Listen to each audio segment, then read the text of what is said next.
요즘은 굳이 매장에 가지 않더라도 필요한 물건들을 온라인을 통해서 혹은 홈쇼핑, TV 보시면서도 구입할 수가 있게 되었습니다. 참 편리한 세상입니다.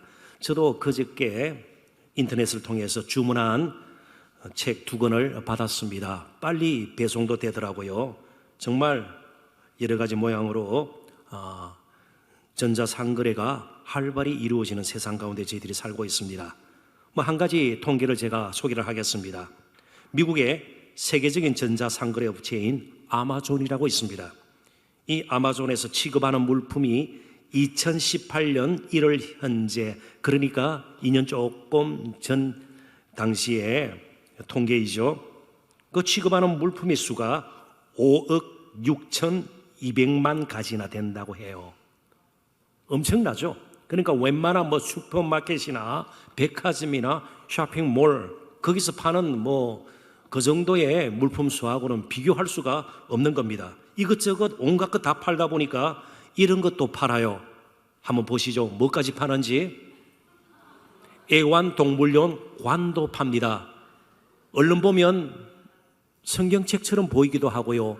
기독교 무슨 장식품처럼 보이는데 저기 사랑하는 애완동물이 세상을 떠나셨을 때에 저 관에 넣어서 미국에서는 애완동물용 공동묘지도 있습니다. 거기에 이제 안장을 하게 되는 것이죠. 그래서 기일이 되면 또 찾아뵙고 그러지 않겠습니까? 그런데 오늘 저와 여러분은 아주 이상한 매매, 인류 역사상 어떤 면에서는 가장 암울하고도 슬픈 한 매매를 다뤄보기를 원합니다. 한 제자가 그의 선생을 은 30에 팔아 넘기는 사건입니다. 아니, 한 피조물이 창조주 하나님의 아들을 다른 피조물에게 파는 것입니다. 바로 가룟 유다가 은 30에 예수님을 배신하고 예수님을 파는 것이죠. 오늘 본문과 이어지는 말씀 가운데 다루어질 내용입니다. 어떻게 이런 일이 일어날 수가 있겠습니까? 가룟 유다는 끝까지 그를 돌이키시려고 하는 예수님의 초청을 거절하고 맙니다. 오늘 본문 역시 지난주와 다름없이 예수님께서 십자가 지시기 전날 밤 제자들과 마지막 유월절 만찬을 하는 자리입니다. 이제 하루가 채 남지 않았습니다. 마지막 초청에도 가룟 유다는 거절을 합니다. 어떻게 거절을 합니까? 가룟 유다는 예수님께서 그에게 주시는 예수님의 포도주에 적신 떡 조각을 받았지만 먹지를 않습니다. 여기 떡 조각과 포도주는 잠시 후 십자가에 찢길 예수님의 몸과 피를 예표하는 것입니다. 우리가 성찬식을 통해서 그리스도의 몸과 피를 기념하지 않습니까? 그러니까 이것은 그를 향한 예수님의 변함없는 한없는 사랑입니다. 그런데 그 사랑마저 물리치는 겁니다. 거절하는 거죠. 떡을 받기만 하고 결코 먹지 않고 그 만찬 자리에서 그는 나가고 맙니다. 30절에 그렇게 기록이 되어 있죠. 예수님의 사랑을 경험하지 못하고 끝까지 자기 사랑에 집착하며 결국 불신의 어둠에 매몰된 가룟 유다의 모습을 보게 됩니다. 신약학자 당 칼슨은 오늘 본문의 내용을 특별히 가룟 유다의 거절을 이렇게 해석을 합니다. 가룟 유다는 떡 조각은 받았지만 예수님의 사랑은 받지 않았다. 우리가 말씀을 받을 때마다 여러 가지 모양으로 저희들이 이 공적인 예배나 혹은 작은 또 모임에서 여러 가지 모양으로 하나님께서 우리를 초청하시고 예수님의 그런 말씀을 함께 나누는 가운데서 그 사랑도 함께 누리는 은혜가 늘 뒤따라야 할 것입니다. 그리고 요한복음의 저자인 사도 요한은 그날 밤 그 순간을 이렇게 그려주고 있습니다. 곧 나가니 밤이라라. 이 밤은 그냥 물리적인 밤 이상의 의미가 있습니다. 왜냐하면 이미 말씀드린 것처럼 지금 6월절 만찬의 자리입니다. 일주일, 마지막 8일까지 겸하면 6월절은 상당히 긴 명절 기간입니다. 그런데 6월절은 이스라엘의 원력으로 1월, 아비월 혹은 니산월이라 부르는 그 달의 14번째 날로 계속 시작이 되어서 이어지게 됩니다. 정월 대보름 하면 뭐가 생각이 납니까? 가장 달이 환할 때 아니겠습니까? 그렇습니다. 참으로 자연적으로는 환한 달이 떠 있는 그런 때입니다. 그렇지만 영적으로는 힘이나 어두워진, 세상이 어두워진 그런 모습을 우리는 보게 됩니다. 대표적인 인물이 가롯 유다입니다. 그리고 예수님을 대적하는 자들의 마음도 이미 어두워진 상태입니다. 어둠의 시간이 온 것입니다. 그러나 생명의 빛이신 예수님은 결코 흔들리지 않습니다. 가실 길을 묵묵히 가십니다. 늘 문제는 우리 자신에게 있습니다. 그래서 우리는 가룟 유다의 배신이라는 이 사건을 통해서 좀 더 우리의 믿음의 본질에 대해서 따져보기를 원해요. 우선 말씀을 좀 더 깊이 다루기 전에 한 가지 전제할 것이 있습니다. 믿음은 모든 사람의 것이 아닙니다. 심지어 예수님의 제자들 가운데도 바로 가룟 유다 아닙니까? 예수님을 메시아로 믿지 못하고 그를 배신하고 끝까지 불신의 길을 가는 자도 있음을 우리는 기억해야 하는 것입니다. 믿음은 모든 사람의 것이 결코 아닙니다. 그래서 언제든지 우리 자신이 우리 스스로에게 어떤 나는 믿음의 소유자인지를 따져보아야 합니다. 그리고 가지고 있는 믿음을 끝까지 견고하게 지킬 수 있도록 우리 자신을 다짐하는 그런 순간들이 늘 우리에게는 필요한 것입니다. 어떻게 끝까지 견고한 믿음의 사람으로 살 수 있을까? 이것이 남은 우리의 숙제입니다. 그래서 오늘 본문을 중심으로 저는 작은 세 가지의 주제를 가지고 여러 측면에서 본문을 다루면서 다시 한번 견고한 믿음으로 저와 여러분이 탈바꿈하는 그런 귀한 은혜를 함께 누리기를 원합니다. 첫 번째 주제는 예수님의 아픔입니다. 참으로 우리 삶의 변화가 일어나려면 몇 가지 규칙을 지킨다고 되는 것이 아닙니다. 몇 가지 좋은 책을 읽는다든지 누구의 말을 듣고 감동을 받아서 혹은 영화나 드라마를 보고 잠시 감동을 받을 수는 있지만 그것으로 우리의 삶이 근본적으로 변할 수는 없습니다. 우리의 삶이 변하려면 먼저 예수님의 마음을 읽을 줄 아는 능력이 우리에게 이제는 주어져야 합니다. 예수님의 마음을 읽을 수 있어야 되는 겁니다. 그렇지 않으면 우리는 늘 외형, 형식에 치우치는 신앙의 소유자가 되고 말 것입니다. 21절을 보십시오. 예수께서 이 말씀을 하시고 심령이 괴로워 증언하여 이르시되 내가 진실로 진실로 너희에게 이르노니 너희 중 하나가 나를 팔리라 하시니 예수님의 마음은 심히 괴로웠습니다. 여기 괴롭다는 말을 우리는 좀 더 깊이 다루어 보아야 합니다. 한 제자의 배신에 대해서 너무나도 괘씸하고 분한 마음을 가지고 언젠가는 내가 복수하고야 말겠다 이런 식으로 마음이 괴로우신 것이 아니었습니다. 그래서 이 괴롭다라는 말이 요한복음에는 한 2번 정도 또 달리 사용이 되고 있는데요. 그것을 보면서 우리가 이 괴롭다라는 오늘 사용된 예수님의 마음의 표현이 무엇인지를 우리에게 좀 연결시키기 위해서 살펴보기를 원해요. 먼저 요한복음 11장 33절입니다. 예수께서 그가 우는 것과 또 함께한 유대인들이 우는 것을 보시고 심령의 비통히 여기시고 불쌍히 여기사 이제 베다니 나사로의 죽음을 보시고 울고 있는 마리아와 또 함께 온 이웃 유대인들이 우는 것을 보시고 예수님께서 심령의 비통히 여겼다. 비통히 여기다가 괴롭다는 말과 동일한 헬라어 단어를 쓰고 있습니다. 무덤가에서 예수님께서 비통히 여기셨다. 지금 원수질 만한 일이 일어난 것이 아닙니다. 죽은 나사로와 우는 사람들을 보고 예수님께서 비통히 여기시고 이어지는 말씀이 불쌍히 여기사, 그러니까 원한을 가지고 말이죠, 복수심에 불타고 괴롭다는 말이 일단 그것은 아닌 것이 분명합니다. 비통히 여기시고 불쌍히 여기사 죽음을 보고 우는 사람들을 보고 예수님께서 그렇게 느끼신 것입니다. 그리고 요한복음 12장 27절에 보면 그렇게 괴로운 마음이 예수님 자신이 자신의 죽음을 앞두고 하신 말씀 가운데도 드러나는 것을 보게 됩니다. 지금 내 마음이 괴로우니 무슨 말을 하리요? 아버지여, 나를 구원하여 이때를 면하게 하여 주옵소서. 그러나 내가 이를 위하여 이때에 왔나이다. 예수님께서 이제 지시게 될 십자가의 고통이 너무나도 힘들 것 같고 괴로워서 피하려고 나는 견디지 못할 것이야, 이런 식으로 마음을 괴롭게 느끼셨던 것이 아닌 것도 분명합니다. 그러면 아예 육신을 입고 이 땅에 오시지도 않았고 예수님을 그런 식으로 우리는 몰아가서는 안 될 것입니다. 두 가지 다 공통점이 무엇입니까? 죽음입니다. 죽음, 나사로의 죽음, 예수님 자신의 죽음.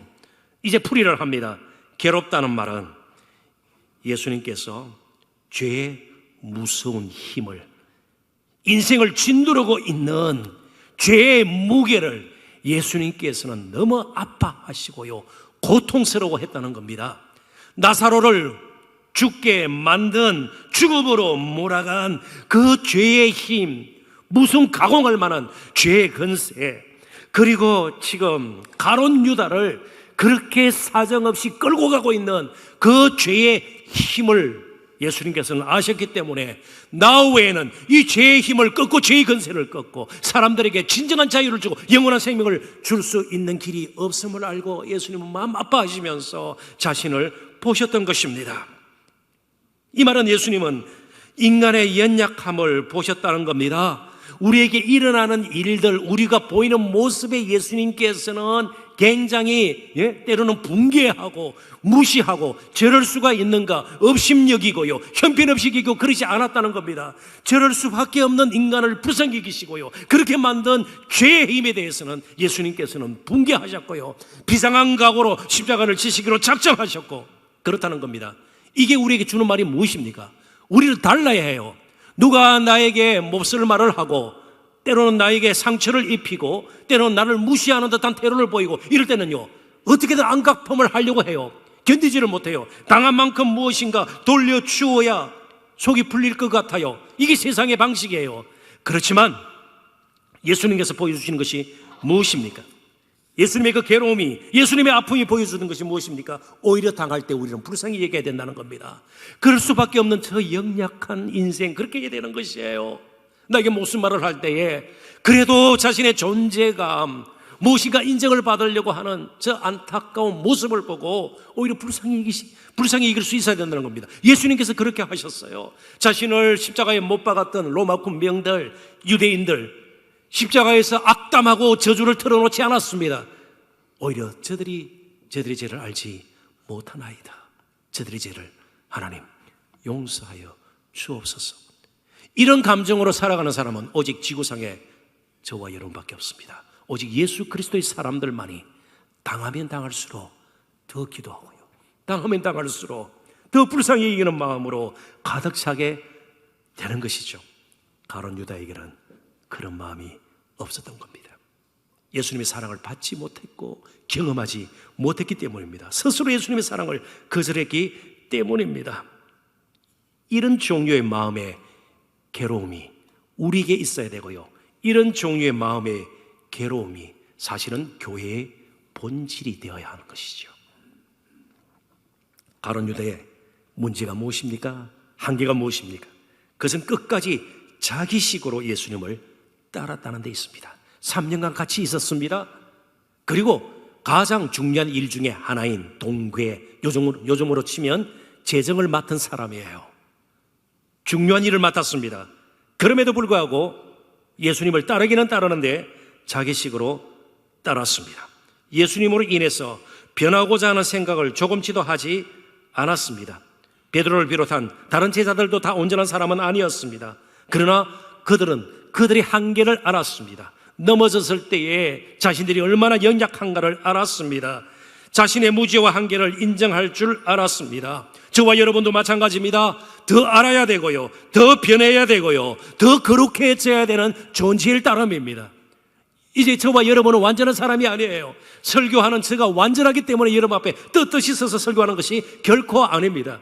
우리가 우리 자신의 연약함을 알고 한계를 알고 더 변해야 되고요, 더 다듬어져야 되는 것을 인정할 때에 그때 예수님을 제대로 따르게 되는 겁니다. 그러기 위해서는 자신이 깨어지는 아픔을 우리는 모두 겪어야 합니다. 자신이 깨어지는 아픔을 겪지 않고서는요, 당할 때 불쌍히 여기고 원수까지 사랑하고요, 인내하고요, 다른 사람을 높이 세워주고요, 겸손해지고, 이것은 다 빈말에 불과할 것입니다. 자신이 깨어지는 아픔, 나는 아직 멀었다, 나는 더 변해야 되고요, 더 영적으로 자라야 되고요, 더 알아야 된다. 그럴 때에 예수님을 제대로 따르게 되는 겁니다. 그런데 가룟 유다에게는 너무나도 정말 무엇으로 참 표현해야 될지 모르겠어요. 한 가지로 가득 차 있었습니다. 그 마음속에요. 이것이 예수님께 나아가는 그의 발목을 붙들었고요, 예수님과의 사이에 충분히 오갈 수 있는 사랑도 막아버린 겁니다. 요한복음 12장 6절은 그의 삶의 본질이 무엇인가를 너무나도 잘 가르쳐주고 있습니다. 함께 읽어볼까요? 다 같이 읽습니다. 이렇게 말하면 가난한 자들을 생각함이 아니요 그는 도둑이라 동계를 막고 거기 넣는 것을 훔쳐감이니라. 아멘. 배달이라는 곳에서 마리아가 너무 예수님의 사랑에 감동을 하고 너무 예수님을 사랑하기 때문에 자신이 가지고 있는 향유 옥합, 굉장히 비싼 겁니다. 연봉에 해당하는 1년치 연봉에 해당되는 그런 값으로 이렇게 환산할 수 있는 향유 옥합을 깨뜨려서 예수님께 붓는 겁니다. 굉장히 기분이 나빴습니다. 이렇게 말하면 그 팔아다가 가난한 자들에게 나누어줘야지 어떻게 허비하는가, 이런 식으로 말한 것이죠. 가난한 자들을 생각함이 아니요 그는 도둑이라. 그러니까 팔아서 오히려 요즘 말로 감사헌금, 특별 감사헌금, 기금으로 했으면 자신이 동계에 그 돈이 들어올 겁니다. 그러면 거기 넣는 것을 훔쳐감이라. 조금 정리합니다.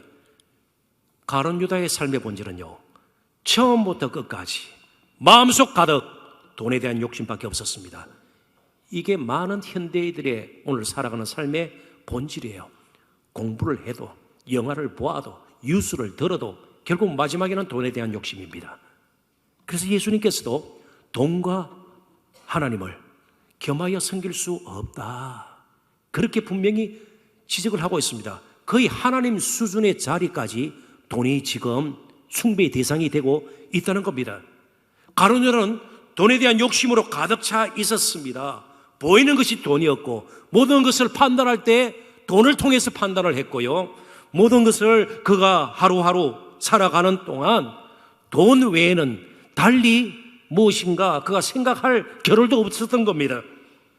결국 예수님도 그래서 은 30에 팔고 관계를 정리해버리고 말았습니다. 자, 이쯤에서 이제 우리가 스스로에게 정직한 질문을 던져보아야 할 것입니다. 그의 계산이 탁월하다고 생각하십니까? 예수님을 은 30에 팔았으니까 은 30이라도 그 당시 노예, 종의 몸값이에요, 한 사람. 그거 건졌으니까 대단하네. 어떻습니까? 바른 결정이었다고 인정을 하세요? 근데 우리는 어떤가요? 표현을 하지 않지만 숱하게 우리는 계산하고 있습니다. 예배의 시간, 때로는 우리가 봉사하는 것들, 정말 주님의 말씀대로 살면 손해볼 것 같고 뒤처질 것 같고 무시당할 것 같고 내가 그리스도인임이 밝혀질 때에 부끄러울 것 같고 얼마나 계산을 하는지 몰라요. 얼마나 계산에 빠른지 몰라요. 그러면 그 계산하면 계산할수록 우리는 실패하게 됩니다. 은 30 들고 그냥 끝나는 가룟 유다의 수준 그 이상도 그 이하도 안 될 것입니다. 작년에 일어났던 일을 한 가지 여러분들에게 예를 들면서 소개를 할까 합니다. 이분은 작년에 51살 되셨으니까요, 20년 동안, 그러니까 31살 때부터예요, 2000년 4월부터 20년간 광고 대행업체 직원인데요, 돈을 빼돌리기 시작했습니다. 무려 20년 동안 2022번. 이분이 하는 일이 뭐예요? 20년 동안 광고 대행 회사를 다니면서 2022번 횡령하는 겁니다. 장부 조작을 해서 돈을 빼돌리기 시작했습니다.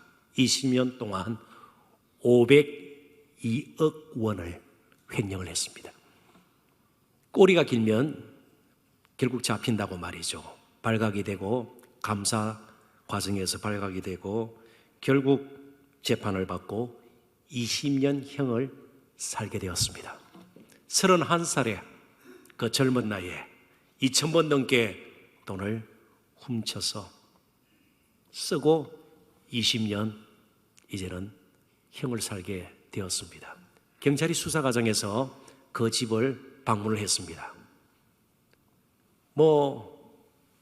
그 방 안에 물건만 넣는 방, 영어로 클라짓이라 그러죠. 거기에 한 번도 입어보지 못한 명품 옷들이 쫙 걸려 있어요. 여러분 502억 원은 푼돈이 아닙니다. 물론 수입 고급차를 타고 다녔고요. 명품 옷이 쫙 걸려 있고요. 병막에 따지 않은 양주들이 절비했습니다. 한 병에 굉장히 비쌀 거예요. 보석류가 있었습니다. 넥타이피나 여러 가지 말이죠. 써보지도 못한 거예요. 20년 살게 됩니다. 참 인생 탁월하게 살았네. 그렇게 생각하십니까? 계산 참 잘했구나. 성공한 인생이구나. 그렇게 생각하실 분이 없어요. 이 땅에 그 다 필요합니다. 우리 공부도 필요하고요. 미래를 위해서 보험도 들고 저축도 하고요. 열심히 공부하고 다 필요해요.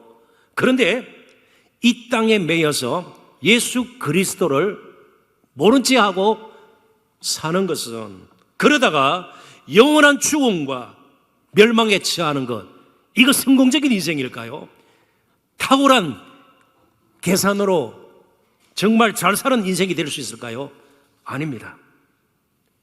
우리 인생의 진정한 성공은 좋은 때를 만나 단순히 돈을 많이 버는 것이 아닙니다. 돈이 없어지면 어떻게 하겠습니까? 그 돈이 생각지도 못했던 길로 나를 이끌어가면 어떻게 되겠습니까? 혹은 처세술이 뛰어나서 남달리 정말 탁월하게 빨리 높은 자리에 오르고요, 다른 사람들이 흠모할 만한 그런 권세를 가지게 되는 것 자체도 결코 성공은 아닙니다. 한순간에 나락으로 떨어질 수가 있습니다. 내가 의지했던 그 힘이 오히려 나를 붙들어 매는, 나를 조여오는 그런 올가비가 될 수가 있기 때문에 그렇습니다. 우리를 아시고 우리의 장래를 아시고 말씀으로 우주 만물을 창조하신 오직 한 분 예수 그리스도를 만나 남은 평생을 그분과 함께하는 것이 진정한 성공입니다. 이 부분에서 실패하면 나머지 것의 성공은 진정한 성공이 아니다, 그런 말씀입니다. 그런 의미에서 참 어렵고 힘든 때를 살고 계시는 여러분들에게 저는 정말 격려의 말씀을 드리고 싶습니다. 진정으로 예수님을 만나셨다면, 그리고 이제부터 예수님을 제대로 한번 믿기로 작정하셨다면 이 세상에서 여러분이야말로 가장 행복한 분들이고 가장 성공하신 분들입니다. 그렇게 믿으셔도 괜찮습니다. 왜요? 예수님은 결코 실패하지 않습니다. 십자가에서 패배한 것 같지만 그것이 오히려 우리에게는 생명의 길이 되지 않았습니까? 예수님은 결코 실패하시지 않습니다. 그분에서 사는 것이 복인 것을 늘 기억하실 수 있기를 바랍니다. 그렇다면 이제 제자들은요, 한 가지밖에 할 일이 없습니다. 순간순간 어떤 상황 가운데서도 어떤 일이 닥쳐도 자신들의 상태와 사정과 형편에 관계없이 바로 그 주님 예수 그리스도를 계속 믿어야 되는 거예요. 계속 의지해야 되는 것이고요, 계속 붙들고 살아야 되는 겁니다. 그래서 두 번째, 제자들의 혼돈입니다. 달리 표현하면 제자들은 아무것도 몰라요. 대단한 것 같지만 조금만 들어가 보니까 자기 하루 앞날도 모르는 큰 연약한 존재예요. 그들 가운데 한 사람이 배신할 것이다, 예수님 말씀하시는데 혼돈이 와서 누구인지도 잘 몰라요. 가룟 유다라고 말씀하시는데도 깨닫지를 못해요. 그게 인생입니다. 왜요? 모든 사람은 다 자기 중심적으로 살고 있기 때문에 그렇습니다. 그래서 봐야 할 것들 안 보이고 보지 안 해도 될 것 많이 보고 그렇게 사는 것이 인생이에요. 22절부터 29절 조금 깁니다만 제가 빨리 읽어보겠습니다. 제자들이 서로 보며 누구에게 대하여 말씀하시는지 의심하더라. 예수의 제자 중 하나 곧 그가 사랑하시는 자가 예수의 품에 의지하여 누웠는지라. 시몬 베드로가 머리짓을 하여 말하되 말씀하신 자가 누구인지 말하라 하니 그가 예수의 가슴에 그대로 의지하여 말하되, 그러니까 베드로가 예수의 가슴에 의지하고 지금 누워있는 사람은 사도 요한입니다. 요한복음의 저자예요. 제일 젊은 제자예요. 그러니까 베드로가 머리짓으로 너가 물어봐, 이런 식으로 너가 물어봐. 아마 이전에 마태복음 16장에 보면 사단아 내 뒤로 물러가라, 예수님의 죽으심과 부활에 대해서 그럴 수 없나이다, 예수님을 책망하기까지 막았었던, 그러다가 예수님께 사단아 내 뒤로 물러가라 책망을 당한 적이 있죠. 그런 트라우마가 있는지 몰라요. 괜히 나섰다가 이번에도 그 망구를 당할지 모르니까 너가 물어봐, 머리짓을 한 것이에요. 충분히 그림을 그릴 수 있습니다. 그래서 사도 요한이 주여 누구니까? 예수께서 대답하시되 내가 떡 한 조각을 적서다 주는 자가 그니라 하시고 곧 한 조각을 적셔서 가롯 시몬의 아들 유다에게 주시니 조각을 받은 후 곧 사탄이 그 속에 들어간지라. 이에 예수께서 유다에게 이르시되 내가 하는 일을 속히 하라 하시니 이 말씀을 무슨 뜻으로 하셨는지 그 앉은 중에 아는 자가 없고, 어떤 일은 유다가 동계를 맡았으므로 명절에 유월절에 필요한 썰 물건을 사라 하시는지, 혹은 가난한 자들에게 무엇을 주라 빠지 구제하라 그렇게 하시는 줄로 생각하더라. 이제 여러분들께서 조금 상상력을 동원하셔서 함께 그림을 그려보십시다. 예수님과 제자들이 만찬을 위해서 사용했던 식당은 U자형이에요. U자, 혹은 우리말로 디귿자 정도 생각해도 괜찮습니다. 그러니까 예수님이 주빈이시니까 U자의 가장 중심에 앉으시고요. 그런데 보통 성화에 나오는 것처럼 의자에 앉아서 식사하는 것이 아니에요. 언젠가도 말씀드렸죠. 비스듬히 누워서 꼭 이런 식입니다. 왼팔로 지탱을 하면서 오른손으로 음식을 집어다 드시는 거예요. 포도주를 마시기도 하고 찍어서 드시기도 하고 그렇습니다. 그러니까 사도 요한은 어디에 있겠어요? 요쪽에 의지하고 누울 수가 없죠. 요쪽인 건 오른쪽이에요. 그런데 예수님께서 떡을 포도주에 적셔서 줄 만한 거리에 가룟 유다가 앉았다면 어디일까요? 저기일까요? 바로 예수님의 왼쪽이에요. 그리고 제자들이 5명, 아마 베드로는 머리짓을 하는 걸 봐가지고 저 끄트머리에 앉았는지도 몰라요. 다 겸손하게 자리를 양보하고 말이죠. 아무튼 오른쪽 왼쪽은 예수님께서 친밀하게 대하고 인정하는 자리예요. 주빈과 함께하는 영광스러운 자리예요. 가룟 유다는 예수님과 가장 가까이 있었습니다. 그러나 마음은 가장 멀었습니다. 오늘 저와 여러분이 이 부분에서 정말 깨달아야 할 것이 있습니다. 최소한 예배 시간마저 기계적으로 몸만 나와서 앉아 있으면 안 됩니다. 가룟 유다는 몸은 가장 예수님 곁에 있었습니다. 마음은 멀었습니다. 기계적으로 신앙생활을 해서는 안 될까요? 그냥 타성에 젖어서 습관적으로 교회만 왔다 갔다 하는 그런 것은 이제 우리가 좀 청산을 해야 될 겁니다. 어디에 있든 우리의 마음으로부터 정말 예수님과 가까이 있는 것이 즐겁고 예수님을 사모하고요, 예수님을 바라고요, 그렇게 예수님과 함께 하기를 원하는 그런 마음들이 우리에게 있어야 되는 겁니다. 이제 제자들 온전하지 않았습니다. 모르는 것이 많았습니다. 정말 무지했고요, 엉뚱한 데가 있었습니다. 그러나 한 가지, 그들의 마음이 조금씩 예수님께로 다가갔습니다. 그래서 비록 예수님을 3번이나 부인했던 베드로지만 요한복음 21장에 보면 내가 주를 사랑하시는 줄 주께서 아시나이다. 이제 예수님 제 마음을 읽으시죠. 마음이 먼저 들여져야 되는 것이에요. 마음이 가까워져야 되는 겁니다. 기계적으로 몸만 빠져나와서는 안 된다는 것이죠. 마음이 들여져야 되는 겁니다. 실제로 마태복음 26장 두 구절을 제가 두 군데를 인용을 할 텐데요, 제자들은 자신들은 괜찮다고 생각했는지 몰라요. 먼저 마태복음 26장 21절 22절을 읽어보겠습니다. 그들이 먹을 때에 이르시되 내가 진실로 너희에게 이르노니 너희 중 한 사람이 나를 팔리라 하시니 그들이 몹시 근심하여 각각 여짜오되 주여 나는 아니지요. 이게 다 우리가 생각하는 거예요. 그래도 나는 아니다. 다른 사람이 저래도 나는 아니다. 이런 생각들이 다 잔재되어 있어요. 마태복음 26장 25절에 보면 깜짝 놀랄 일이 일어나요. 예수를 파는 유다가 대답하여 이르되 라삐여 나는 아니지요. 예수님 알고 계세요. 지금 가룟 유다가 자신을 배신하고 팔자임을 예수님 알고 계신데 가룟 유다는요 나는 아니지요. 얼마나 거짓됩니까? 나는 아니지요. 이제 예수님은 모든 것이 끝난 것을 직감하셨습니다. 더 이상 따지고 초청하고 그럴 상황이 아닌 것을 예수님은 아셨습니다. 그래서 하시는 말씀이 가룟 유다를 향해서 말이죠. 내가 하는 일을 속히 하라. 이제 때가 되었다는 겁니다. 너는 이제 너의 갈 길을 가고 나는 나의 길을 가리라. 그 순간이 온 것입니다. 그러나 제자들은 여전히 혼돈 가운데 있었습니다. 우리 또한 모르는 것이 너무나도 많아요. 모든 것을 아는 것처럼 나는 온전한 것처럼 우리가 그렇게 스스로를 생각해서는 안 될 겁니다. 그럴수록 넘어짐이 심해질 것이에요. 낭패를 당하게 될 것입니다.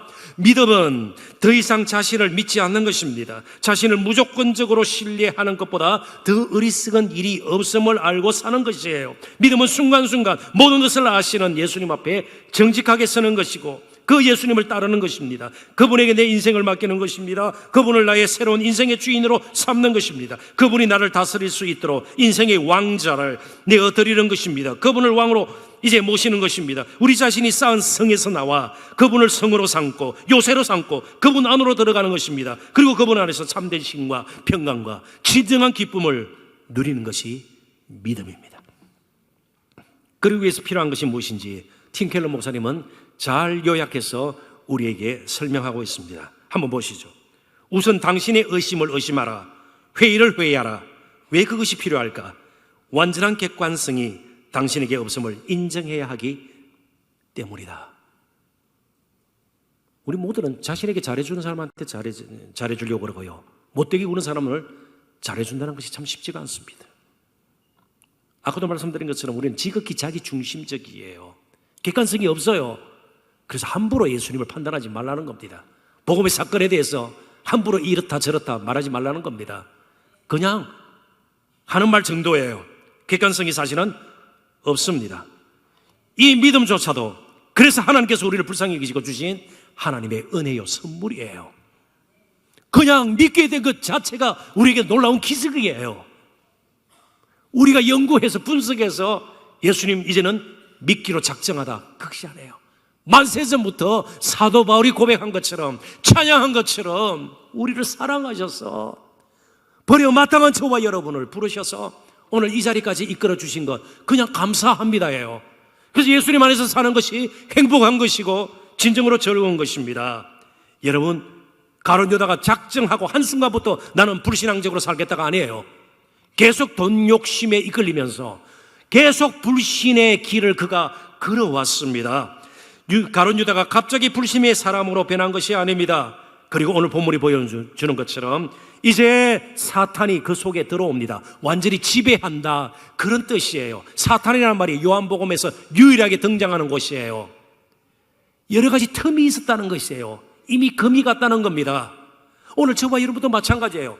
자, 어제 기도해 보니까 오늘부터 교회 안 다니기로 나는 작정한다. 불신의 길을 걷겠다. 그런 사람이 없어요. 징조가 나타납니다. 기도가 막히기 시작해요. 예배의 자리가 점점 나오고 멀어져요. 예수님이 전혀 생각지가 않나요. 세속에 점점 물들어가 버려요. 그러고 하면 읽게 됩니다. 그러다가 신앙의 자리에서 멀어지게 되는 거예요. 마치 지진이 일어나기 전에 전조라고 그러죠. 여러 가지 이상 징후들이 나타나죠. 뭐 기후가 그럴 수도 있고요. 환경적으로 그러면 지진이 다가오는 겁니다. 모를 수도 있는 것이죠.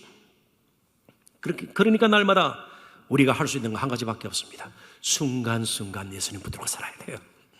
순간순간 예수님 의지해야 돼요. 예수님보다 더 빼어난, 더 탁월한 내 인생을 책임질 만한 분이 없음을 우리가 알아야 됩니다. 은삼식과 예수님을 비교하는 것 자체가 불경스럽다. 우리는 그 정도로 예수님을 생각할 필요가 있는 겁니다. 계속 예수님을 믿고 계속 예수님을 의지하고 계속 예수님을 따르는 것이 성공의 길입니다. 그 안에서 공부하십시오. 예수님 안에서 공부하십시오. 예수님 안에서 스펙을 쌓으시고요. 예수님 안에서 영어회화, 토익 점수도 높이시고요. 예수님 안에서 취업하십시오. 예수님 안에서 결혼하셔야 합니다. 예수님 안에서 내 인생을 설계하고요. 그리고 예수님 안에서 때가 되면 이 땅을 떠나시면 됩니다. 그래서 마지막 세 번째입니다. 십자가는 그때나 지금이나 우리에게는 영광이에요. 십자가 영광입니다.